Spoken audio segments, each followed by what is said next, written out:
Assalamualaikum warahmatullahi wabarakatuh. Waalaikumsalam warahmatullahi wabarakatuh. Selamat sore teman-teman. Waalaikumsalam warahmatullahi wabarakatuh. Ya, terima kasih ya sudah menyempatkan waktunya untuk mengikuti layanan pada hari ini gitu. Sebelumnya di sini nanti saya akan menjalankan layanan bimbingan konseling yang bersifat kelompok, yaitu BKP. Sebelum melakukan layanan ini, diharap nanti layanannya berjalan dengan lancar. Nah, biar layanannya berjalan dengan lancar, mari kita membaca doa bersama dulu ya. Mungkin Mbak Dian bisa memimpin doa sebelum melaksanakan kegiatan hari ini. Baik, Bu. Ya, teman-teman, sebelum kita mengawali kegiatan kita sore ini, alangkah baiknya kita berdoa terlebih dahulu menurut agama dan kepercayaan masing-masing. Berdoa dipersilahkan.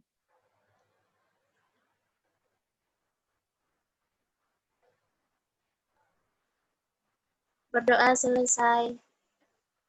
Ya, terima kasih ya Mbak Dian sudah memimpin doa pada kegiatan hari ini, untuk mengawali kegiatan pada hari ini. Sebelum kegiatan hari ini dilaksanakan, sebelumnya Ibu mau tanya, ada yang udah pernah mengikuti bimbingan kelompok dan tahu bimbingan kelompok sendiri itu apa? Iya, Mbak Anggun, silahkan. Ada, Bu. Iya. Audionya nggak nyampe, Mbak.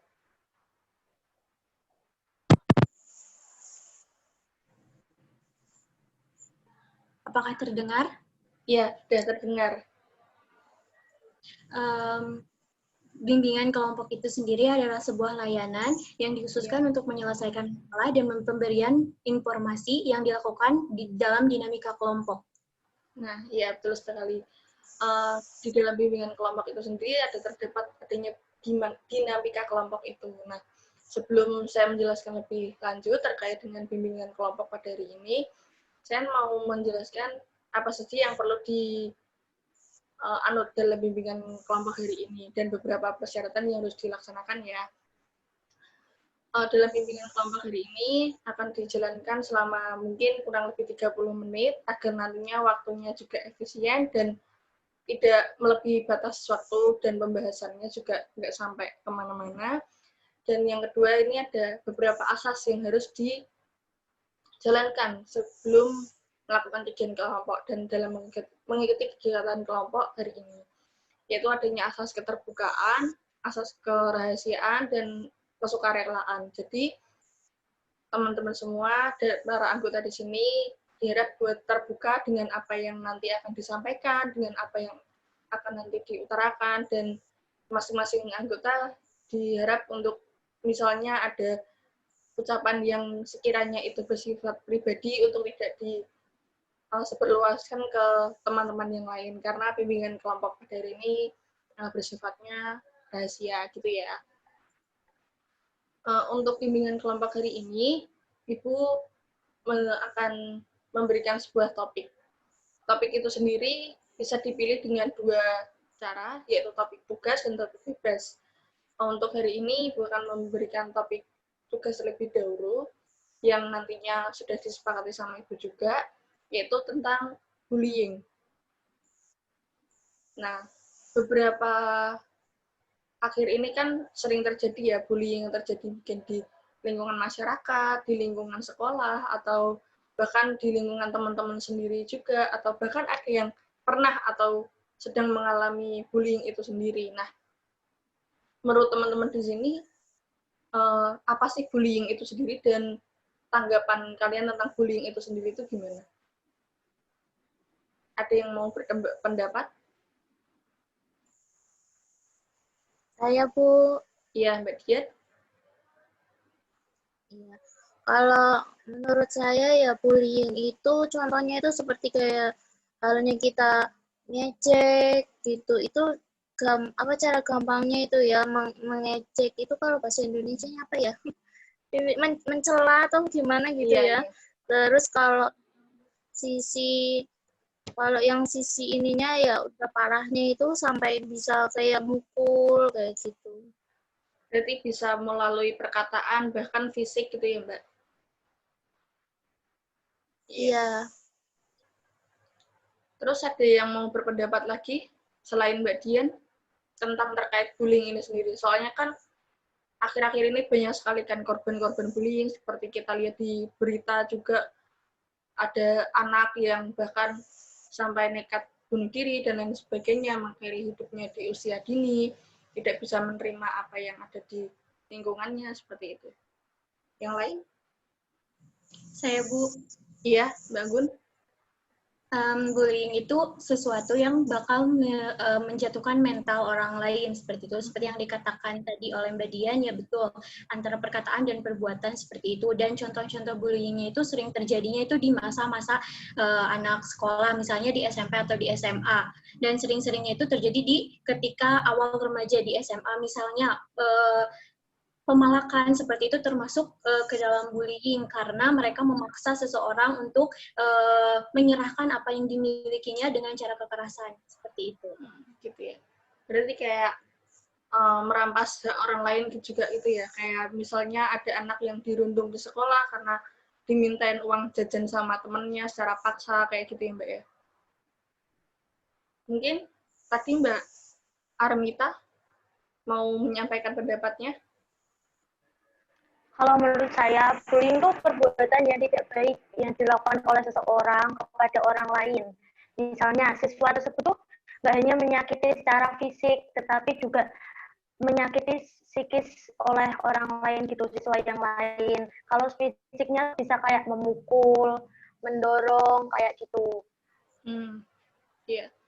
Terus, nah, dengan kalian yang sering melihat apa ya, banyaknya kasus bullying di lingkungan di sekitar kalian, menurut kalian tuh apa langkah awal kalian biar terhindar atau mengatasi bullying yang ada di sekitarnya kalian itu kayak gimana? Yang misalnya pernah kalian temuin atau korbannya yang pernah kalian ajak bicara, menurut korban itu sendiri itu gimana gitu? Karena apa mereka bisa menjadi korban atau kenapa mereka bisa ada di posisi kayak gitu? Saya, Bu. Iya. Siapa ini? Kalau pengalaman dari teman itu karena dia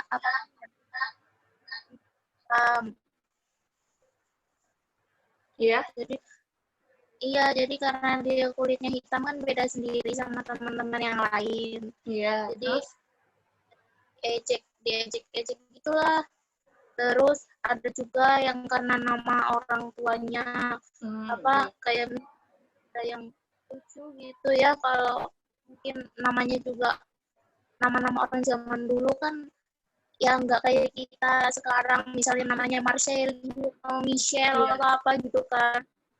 Nah, kadang nama orang tuanya juga kayak diejek-ejek gitu. Oh gitu ya, Mbak. Ya, Mbak Dian itu tadi jelas salah satu contoh ya dari korban yang pernah terkena bullying gitu ya, dari mungkin ejekan nama, terkait ras juga, warna kulit, dan lain sebagainya. Itu. Terus tadi Mbak Anggun?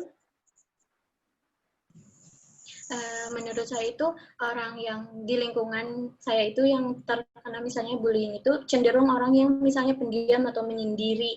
Mereka tuh yang tidak terlalu bersosialisasi sehingga menimbulkan pertanyaan gitu, mengapa dia tidak melakukan sosialisasi dan akhirnya itu dikucilkan atau dilakukan pembulian melalui kata-kata misalnya si apa seperti itu. Dan caranya untuk mengatasi hal tersebut yang ada di lingkungan sekitar kita, yang pertama itu kontrol dari diri kita sendiri terlebih dahulu. Lalu setelah kita mampu mengontrol untuk tidak berbuat seperti itu, bolehlah kita menasihati atau mengingatkan kepada rekan kita seperti apa, bullying itu dampaknya seperti apa, kamu jangan melakukan ini dan sebagainya, seperti itu.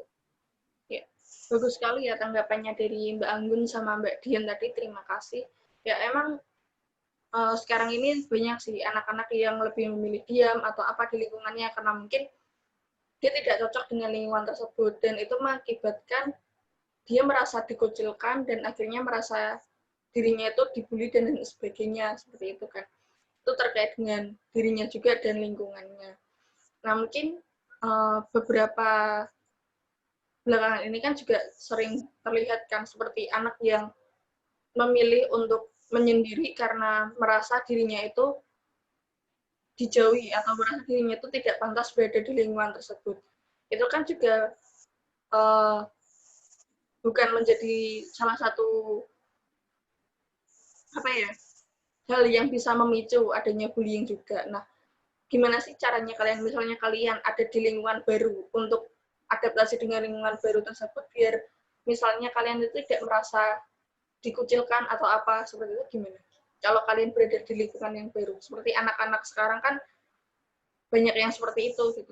Dia merasa dikucilkan karena tidak cocok dengan lingkungannya atau seperti apa. Cara pendekatannya gitu.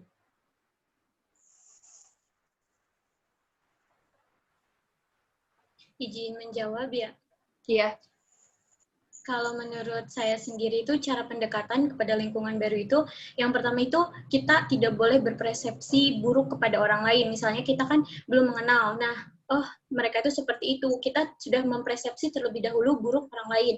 Nah, kita coba saja untuk misalnya mendekati beberapa orang, misalnya mengetahui bagaimana sikap dan karakternya, barulah kita bisa mengatakan nyaman atau tidak nyaman dalam lingkungan tersebut. Kita tidak bisa menjudge secara langsung ketika kita belum mengekspor lingkungan kita. Seperti itu. Misalnya baru bergabung 1 minggu atau 2 minggu, kita sudah merasa, oh ini ada yang salah dalam lingkungan kita, tapi kita belum melihat dan mengekspor lebih luas itu kesalahan yang biasanya terjadi sehingga orang-orang itu tidak nyaman dengan lingkungannya.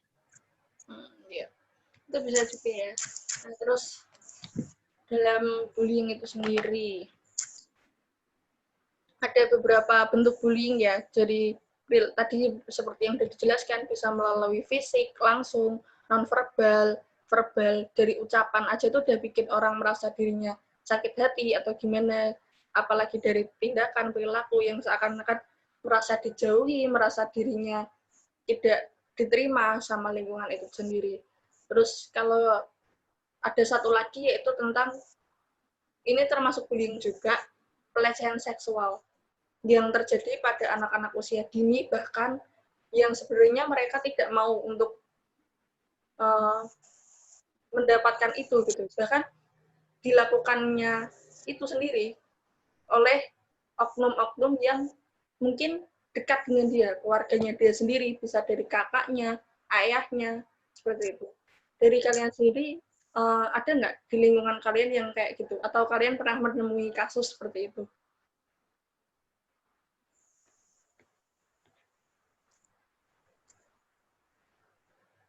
Terkait pelecehan seksual itu sendiri.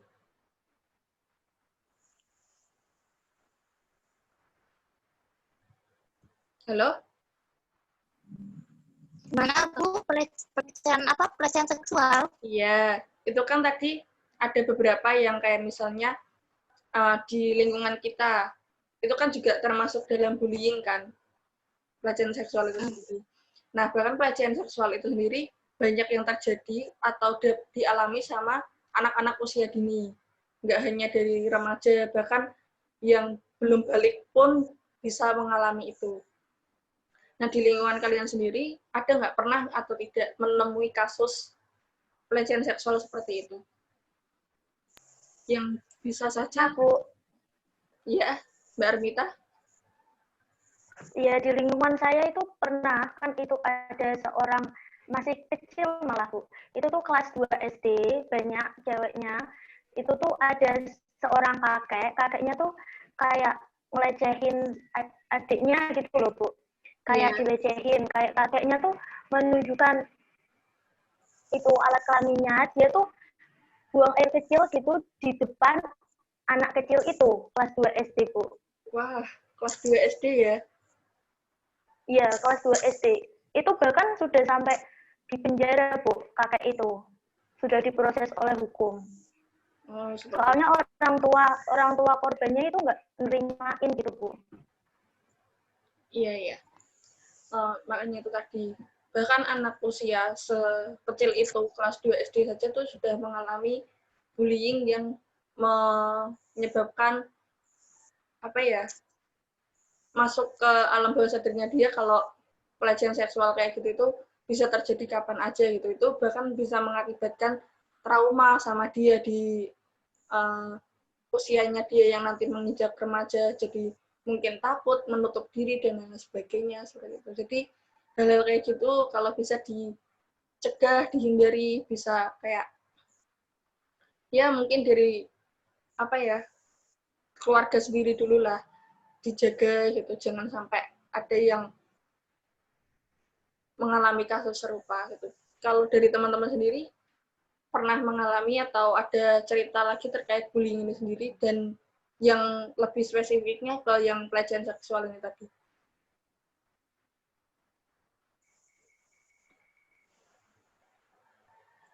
Kalau di tempat saya sih, Bu, mungkin kalau untuk pelecehan seksual itu alhamdulillah belum pernah ada. Cuman pernikahan dini di sini banyak banget. Anak SMP kelas 2 sudah nikah. Kisaran 15 tahun itu udah pada nikah. Jadi nembak itulah intinya. Tapi kalau kayak gitu termasuk ke kriminal enggak sih? Mungkin iya ya, kalau secara hukum mungkin iya, cuma kan kita juga nggak bisa gimana-gimana juga ngelarang atau dan lain sebagainya kan ya, terkait orang tua dan anaknya itu sendiri juga. Terus kalau kalian kan pasti sering kan lihat di berita tentang anak yang kena pelecehan seksual gitu. Menurut kalian, tanggapan kalian itu gimana tentang yang ada di berita belakang kali ini?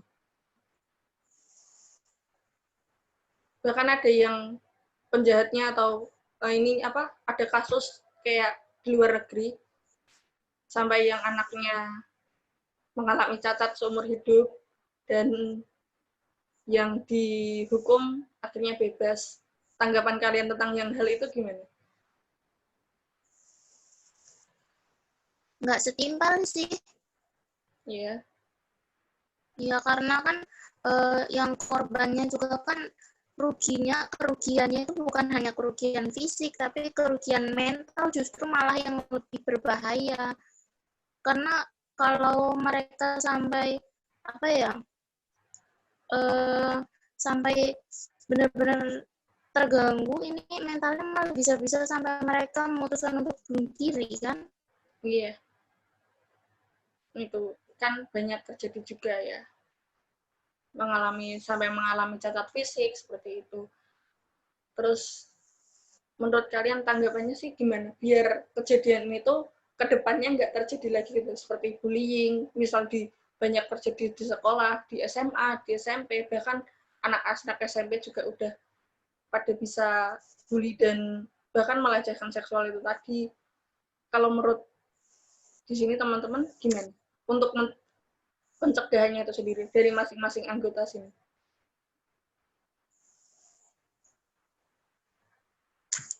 Dari dalam diri sendiri dulu deh, biar kalian nggak mengalami hal serupa gitu. Izin menjawab ya. Iya. Mungkin dari diri saya sendiri itu yang pertama itu kita harus lebih memperhatikan orang di sekitar kita, memberi perhatian seperti itu kan. Maksudnya dari anak-anak yang dilecehkan itu kadang-kadang yang tidak diberi perhatian ya oleh orang tuanya misalnya dan lingkungan di sekitarnya seperti itu. Terus lebih meningkatkan lagi pendidikan karakter dan terutama karakter spiritual kita sebagai manusia itu seperti apa. Dan juga kita harus saling mengingatkan bahayanya itu cyberbullying itu seperti apa, bahayanya pelecehan seksual itu seperti apa. Kita harus memantau dan kita harus memfilter setiap informasi yang kita dapatkan agar kita tidak terjerumus kepada hal-hal yang seperti itu. Kan sekarang sudah banyak pelecehan-pelecehan pun melalui sosial media. Nah, kita menghindari hal-hal tersebut dengan kita memfilter informasi-informasi dan akun-akun yang sekiranya itu tidak bermanfaat untuk kita dan menimbulkan cyberbullying ataupun kejahatan seksual seperti itu. Oke, terima kasih Mbak Anggun. Ada yang mau berpendapat lagi tentang terkait ini? Saya, Bu. Ya, Mbak Armi. Mita?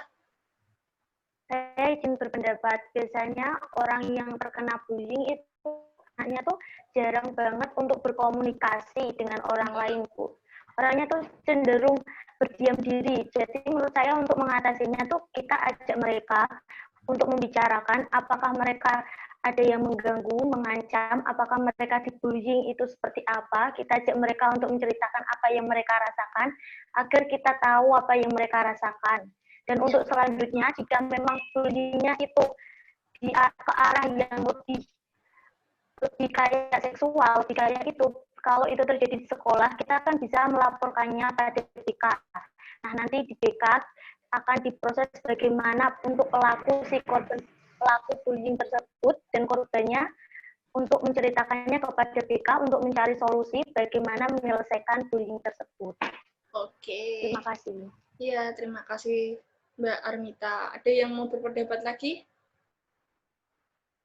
Biar apa ya, setidaknya apa yang pernah dialami sama orang-orang di sekitar kita itu tercegah untuk nggak terjadi sama orang-orang yang lain gitu.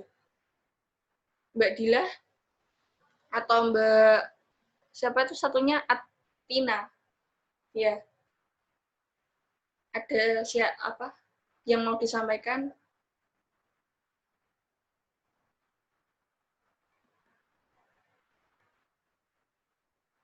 Terkait dengan bullying dan pelecehan seksual ini tadi.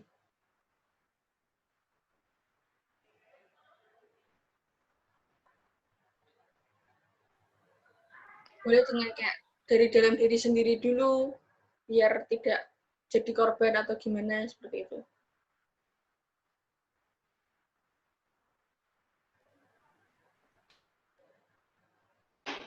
Sebenarnya kalau dari saya sendiri, saya nggak pernah mengalami bullying juga, dan nggak punya teman yang dibully juga. Jadi tidak terlalu tahu sih.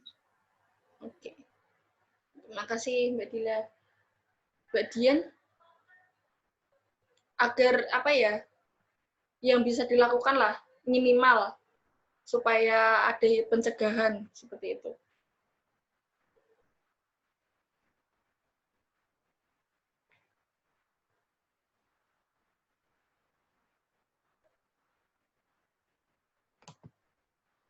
Mbak Dian masih ke-mute deh kayaknya. Oke. Iya, kalau dari saya sih ya, biasanya itu kan kejahatan itu kan terjadi karena ada kesempatan.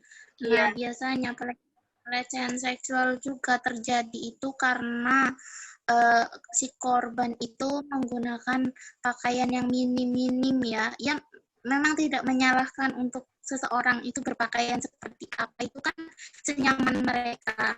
Cuman kan kita sendiri aja lah tahu bagaimana supaya berpakaian yang sopan dan terhindar dari hal-hal kejahatan seperti pelecehan seksual itu gitu. Ada juga kan pelecehan seksual yang sekarang ini catcalling, kayak yang cowok lihat cewek di sweet-sweetin atau dipanggil-panggil gitu. Itu kan sebenarnya korbannya juga bukan cuma yang berpakaian minim atau berpakaian terbuka, bahkan yang berhijab pun misal naik motor di jalan itu masih kayak dipanggil kayak gitu. Itu menurut Mbak Dian sendiri gimana? Kayak yang untuk teman-teman juga catcalling itu sendiri. Untuk yang apa kayak caranya menggoda gitu ya? Iya, itu kan kayak udah. Cewek. Iya. kalau dari saya sih, soalnya kalau masalah untuk mereka mau menggoda seperti memanggil, kan kita juga nggak bisa bilang dilarang memanggil di tengah jalan gitu kan. Kita juga nggak bisa bilang gitu. Mungkin kalau ada orang yang manggil-manggil atau goda-goda, apalagi dengan muka yang mesum seperti itu, ya dibiarin aja gitu, lewat aja jalan cepet gitu, nggak usah nengok kiri, nggak usah nengok kanan, biarin aja. Nah ya, dan itu sebenarnya kalau misalnya catcalling itu yang bisa disalahkan si korban atau pelakunya sendiri sih, dua-duanya mungkin. atau gimana? Kalau dari menurut saya sih ya, untuk korban, kalau dari korban itu bisa iya, bisa tidak. Karena kalau misal korbannya itu sudah berpakaian sopan, sudah rapi, make up juga bahkan tidak menggunakan, dan pakaiannya tertutup, tapi masih saja ada yang calling-calling itu, menggoda-menggoda gitu, ya mungkin itu kesalahannya ada di yang goda itu, karena bullying itu kan sebetulnya seperti mencari kepuasan juga. Jadi itu sering itu semakin terbiasa mereka, jadi nggak pandang dulu lagi entah itu siapa korbannya. Yang penting hasrat mereka itu terluapkan gitu loh. Terpenuhi gitu ya. Terpenuhi gitu. Ya. Aduh, terima kasih Mbak Dian atas tadi pendapatnya yang telah disampaikan. Mungkin ada dari Mbak Arnita atau siapa tentang kejadian ini, catcalling itu sendiri. Itu kan juga sekarang lagi banyak diperbincangkan gitu.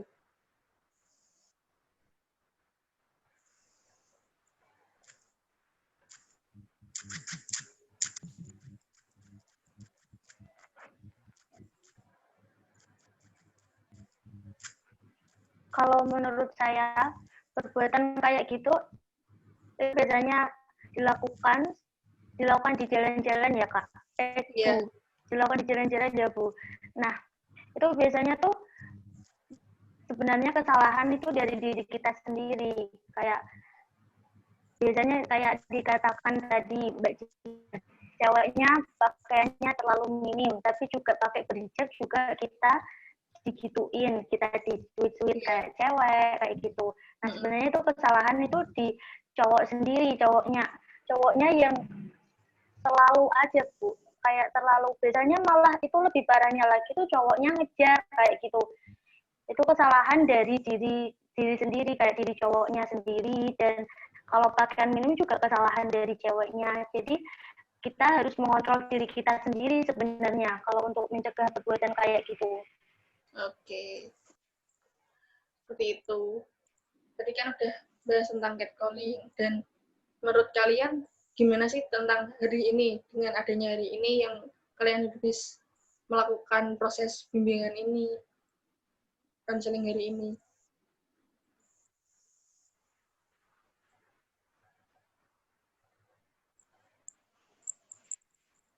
Halo? Izin menjawab.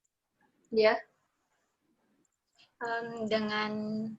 Dengan adanya proses bimbingan dan konseling kelompok ini sangat banyak manfaatnya untuk kita, terutama sebagai siswa seperti itu, untuk yang berhadapan langsung dengan bagaimana proses dunia sekolah itu, dan yang sering terjadi di dunia sekolah itu tentang bullying. Kita dapat mengetahui dan kita dapat mengatasi hal-hal yang terkait dengan bullying dan pelecehan seksual. Ini sangat bermanfaat. Terima kasih Mbak Anggun. Dari yang lainnya, dengan adanya proses bimbingan kelompok hari ini, mendapatkan apa gitu yang nantinya akan mungkin di-share ke teman-teman yang lainnya? Menurut saya, dari bimbingan kelompok hari ini, kita tahu bahwa bullying itu nggak hanya terjadi secara fisik, tetapi juga verbal maupun non-verbal. Nah, bullying itu sangat berdampak bagi korbannya. Maka dari itu, untuk bagaimana cara mengatasinya tadi sangat bermanfaat sekali dari pendapat teman-teman semua, dan dari Ibu juga, bagaimana tadi juga dari catcalling tadi. Bagaimana cara mengatasinya, dan kesalahan itu datang dari diri sendiri yang tidak mengontrol diri, walaupun kita sudah berpakaian tertutup, tapi masih saja diperlakukan seperti itu. Iya. Jadi banyak sekali manfaat. Benar sekali Mbak Arnita. Mungkin dari yang lain, setelah melakukan kegiatan bimbingan kelompok ini, Mbak Dian? Ya Bu, selain dari dapat informasi seperti yang tadi teman-teman sudah bilang dari Mbak Anggun juga Mbak Armita bilang, juga di sini saya ketemu teman-teman baru, ketemu Iya. kenalan-kenalan baru, muka-muka Oh, iya. baru. Iya. Tadi belum sempat Dan perkenalan ya di awal. Ini dari mana aja bisa kenalnya. Soalnya kan Ibu ngumpulinnya juga acak ya. Dari beberapa kelas itu. Ini ada yang dari kelas 11, IPS dan IPA itu. Harap nanti bisa melakukan bimbingan kelompok lagi gitu ya, agar lebih kenal seperti itu. ya Bu. Iya. Untuk hari ini, terima kasih sudah bisa hadir dalam proses kegiatan hari ini. Gitu. Diharapkan nanti ada kesempatan lagi kita membahas materi yang mungkin lebih update, dengan materi yang mungkin lebih seru, topik pembahasan yang lebih variatif, dan mungkin dari topik dari teman-teman sendiri, kalau sekiranya kalian ingin membahas tentang topik apa, nanti bisa hubungi teman-teman atau hubungi saya. Kita akan melakukan bimbingan konseling kelompok lagi di lain kesempatan, seperti itu. Di pandemik seperti ini, tetap semangat semuanya, menjalankan tugas-tugasnya. Semoga tugas-tugas juga cepat selesai. Ada yang juga mau sebentar lagi mau ujian, kan juga semangat, seperti itu. Diharapkan nanti kita bisa bertemu secara tatap muka, secara langsung, seperti itu ya. Tidak melalui daring seperti ini. Ibu berharap kalian semua sehat-sehat saja, banyak minum air putih, makan makanan yang bergizi, jaga kesehatan pokoknya. Kalau kemana-mana sekiranya yang nggak perlu-perlu, jangan dulu. Kalau ada kegiatan yang perlu ya, kalau keluar jangan lupa pakai masker, seperti itu. Terima kasih teman-teman sekali lagi. Nah, untuk menutup kegiatan hari ini, tadi kan diawali sudah dengan membaca doa. Pasti diakhiri juga dengan membaca doa yang nantinya sekiranya kegiatan hari ini tuh bisa bermanfaat bagi kalian, gitu ya. Ibu juga mengucapkan terima kasih. Mbak Dian bisa dipimpin doa. Baik. Ya, teman-teman, sebelum kita mengakhiri kegiatan kita hari ini, sebaiknya kita berdoa terlebih dahulu agar apa yang telah kita laksanakan tadi bisa bermanfaat untuk kita ke depannya. Berdoa menurut agama dan kepercayaan masing-masing, berdoa dimulai.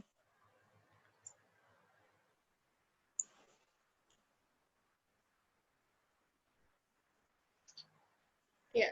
Berdoa selesai. Semuanya. Ya, terima kasih semuanya sudah mau meluangkan waktunya ya. Dadah.